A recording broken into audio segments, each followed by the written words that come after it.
What's up, guys? It's Carly with FasciNATIVE English, where if you are finally ready to take your English to another level and to begin speaking English like a native English speaker, then you've come to the right place. So let's get into it.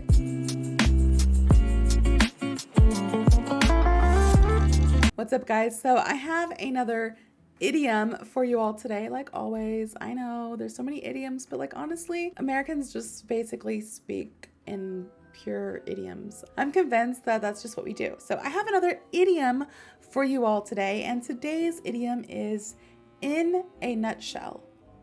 Again, that is in a nutshell. You can say in a nutshell, in a nutshell. Honestly, it's just up to you, whatever floats your boat. That's another expression that we use. Just means it's up to your discretion if you say a or a. In a nutshell, in a nutshell, all right? But what could this idiom possibly mean? This idiom just means in a very brief statement, all right? In a very brief statement. So in a nutshell means in a very brief statement. So maybe you have this long story or saga or whatever where you can explain everything that's going on in your life, but you want to sum it up and just put it in a nutshell and just say, in a nutshell, this is what happened. And you say something that's like one or two sentences, all right? You don't want to give 5 or 6 paragraphs or a whole book. When you use this idiom in a nutshell, that kind of defeats the purpose. The definition is in a brief statement. So you want to make it very brief, very short. So when you say in a nutshell, it's like you sum up something, like maybe an entire thing that's going on in your life. You sum it up in a couple sentences, maybe even a couple words, and boom, it kind of goes over. Very vague, but it kind of goes over what's going on. So I have an example for you all today, of course. It's a story. This story takes us back to 2016? Done. 2017-ish, that era. I was working in Korea and I was a kindergarten teacher in Korea. Now, previously, I had taught kindergarten here and there, but I worked at a hagwon in Korea. Hagwons are after-school academies, and I always worked at hagwons in Korea because honestly, it's much more organized sometimes, not all the time. Trust me, I have worked at some hagwons that are just really, really bad. And I know people that hate working at hagwons. It's like to each their own kind of thing. Some people love it, some people hate it. I had really good experiences with the majority of the hagwons that I worked for. So I liked and preferred working at hagwons because a lot of times the hours were a little bit better and you didn't have to work on Saturdays. You never really had to work on Saturdays, which was a plus. The pay was a little bit better as well. So, and the benefits and stuff. That's why I preferred working at hagwons. But beside the point, I had always worked at hagwons, and these hagwons had students of all ages. Literally my youngest student was 4 years old and my oldest was 50 something. I literally taught every age student. I was used to working with these kind of hagwons where my 1 hour I teach 4-year-olds, the next hour I teach 12-year-olds, the next hour I teach 7-year-olds, and then it changes every day. I have different students coming in and out, and then a couple times a week I have adult classes that are people are in their 50s and above, so I was used to that. Then I moved to this new job. I moved to a new city in Busan. I was living in Suwon and I moved to Busan. And when I was living in Busan, I started working at a kindergarten. It was strictly a kindergarten. Now it was a private school, so it was still kind of considered a hagwon, but it was an all-day kindergarten and then a hagwon. So I still had to go to work at 8:30 a.m. or something, and then I stopped working with the kindergarten students at 3, and then from 4 to 9, I worked with older students that would come in and have their English classes with me, a hagwon, different students of different ages. But for the majority of the day, I worked with kindergartners. Now, I had a son myself who was, I think, 2 or almost 3 at this time. And I love kids. And I've worked with little kids before. I've had kindergartners in my class for an hour here, an hour there, 30 minutes here. But I had never experienced full day kindergarten classes until that time. And let me just say, in a nutshell, it was not for me. Nope, not at all. It's a no for me, dog. Not for me, bro. Not for me. I literally was so stressed all the time. My students were a little bit crazy.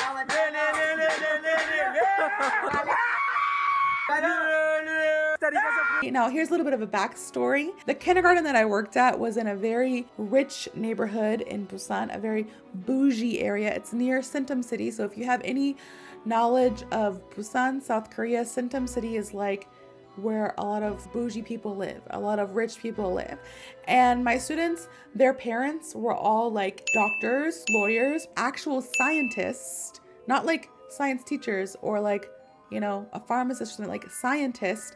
And then I had a couple students who their fathers were professional athletes, like on the soccer team or on a baseball team, the Lotte Giants, which is Busan's baseball team. My students, like their parents had some money, all right? And they sent them to this private English kindergarten, which was very expensive. And so I had students that were a little bit spoiled and didn't want to listen. Students that were literally only 4 and 5 years old in my class. I had them from 8:39 a.m. to 3 p.m. and it was only me, right? And I had like 5 or 6 of these students.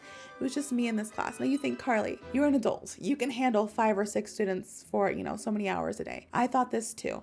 But the fact of the matter was I could not. I could not handle these students. One, I wasn't allowed to speak Korean. Number 1 rule, they said you cannot speak Korean. Do not let the students know that you speak Korean. Don't speak Korean around them because once you speak Korean to them, they're going to want to speak Korean back to you. But if they don't know that you can speak Korean, then they're not going to want to speak Korean back to you because they're going to think like, oh, she's a foreigner. She is my English teacher. I need to try to speak English. So I get it. I get the reason why they don't want me to speak Korean. But again, these kids are 4 and 5 years old. They barely know how to speak Korean themselves. Like they weren't even alive 5 years ago. Like I was just like, these kids are trying their best to be bilingual, but like they're just not there yet. I have to speak Korean to communicate with them, but I couldn't because it was against the rules. So it was very hard for me. 20 times a day, I'm saying, don't do that. Sit down. Please stop. Listen. Stop touching your friend. Stop hitting your friend. Stop running. I'm saying all these things, which honestly, I do that with my own kids, but like, it's different when it's not your kid. So that was that. And then on top of that, it was just like a lot of stress from the parents because they're paying a lot of money for their students to go here.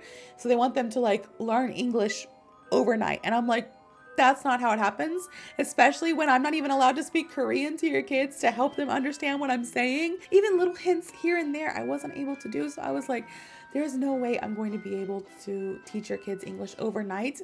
Even if I was able to like help them with speaking Korean here and there overnight, no, that's impossible. So I had some parents that were a little bit too helicopter. We call that's a term that we use, helicopter moms and dads, which means they wanted to make sure, they wanted to see everything. They wanted to make sure what was going on, everything was good. Like they just wanted to oversee it all. So I had a few too many helicopter parents. And then my boss at that kindergarten, she wasn't the best. It was a little bit shady. Some stuff that was going on. It was just like one thing after another. Like the students were really challenging. I was very drained every day. Like I went home and I just slept because I was so tired. And then on top of that, like my boss was doing a little bit of shady things. Like I don't want to shame the school or the academy here on YouTube, but there was just some things legally that she was doing, that kind of didn't sit right with me. And it wasn't like any like drugs or anything like that. It was just things with like us as foreigners, like hiring foreigners and like our work visas and stuff. There was just some stuff going on there. Yeah, the parents were like very overbearing. 3 months in and I'm like, here's my little resignation letter. I'm sorry, but kindergarten just ain't for me. I'm gonna have to go. It's been great, but yeah, I'm gonna go. And I went and I moved on to another academy, which was an amazing academy that I went to in Myeongji-dong in Busan. I love the people there. I love that academy. But when I moved academies, a lot of people, like my friends, my family, my bosses, my coworkers, they're like, hey, why did you switch schools? Like you only worked there for 3 months. Like, why did you switch? And so I just said, in a nutshell, I found out kindergarten wasn't for me. Kindergarten's not my style. Teaching kindergarten is not for me. Teaching older kids, I love that. So I was like, older students and adults are my passion. In a nutshell, that's what I was saying. I was like, in a nutshell, I found out that I like teaching older students. I didn't really say that, hey, in a nutshell, I hate kindergarten. No, I don't really hate kindergarten. I don't mind it, but it's just not my cup of tea. Another phrase that we use. Maybe that's an idiom, I think.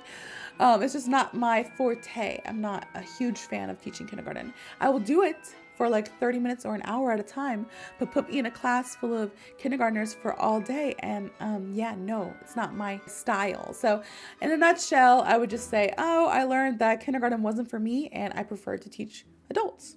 Boom, boom, like 2 sentences, done. In a nutshell, brief statement. That's all I had to say. And they got a full understanding. They were like, oh, okay, yeah, I get that. Otherwise, I would have to tell them this, 11 and a half minute story that I've told you all about why I didn't want to teach kindergarten anymore. It's kind of longer to tell the whole full version of the story. So you can just say, in a nutshell, blah, blah, blah, blah, blah, which brief statement after that. So I hope you guys have a better understanding of this idiom in a nutshell. If you do, please like, comment, and subscribe. And I hope to see you all in the next video.